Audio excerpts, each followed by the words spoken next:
Hi guys, in this video I will show you how to delete your Signal account permanently on iPhone. So this is my iPhone device, so let's start. So first of all you have to open your Signal app. So here is my Signal app. Let me tap on this to open it. You can see guys it's opened, and after that just log into your Signal account. If you haven't, you can see I'm already logged in, and then you have to tap on your profile photo at the top left. So let me tap on this,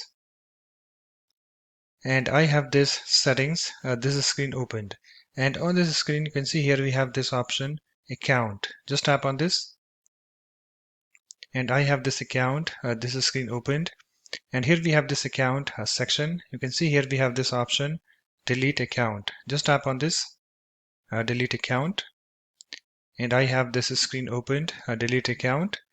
This will delete your account info, profile, and all of your messages. Now come to this confirm your Signal number, this section. You can see here we have this country code. So my country code is already selected. So if your country code is not selected, just tap on this country code, and you can select your country code from here. Okay, and also you can search by name or number.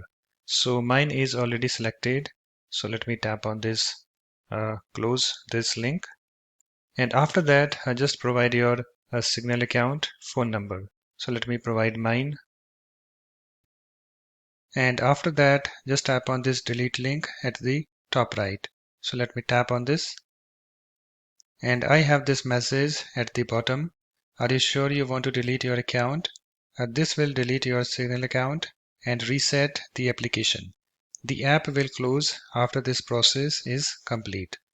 So here we have this delete account, this link. Just tap on this link. It's deleting account, and it's now deleted. So let me open this Signal app. You can see guys, the account has been deleted. So that's it. In this way you can easily delete your Signal account permanently on iPhone. So thanks for watching. If you like my videos, please support this channel by subscribing to it. Thanks. Bye bye.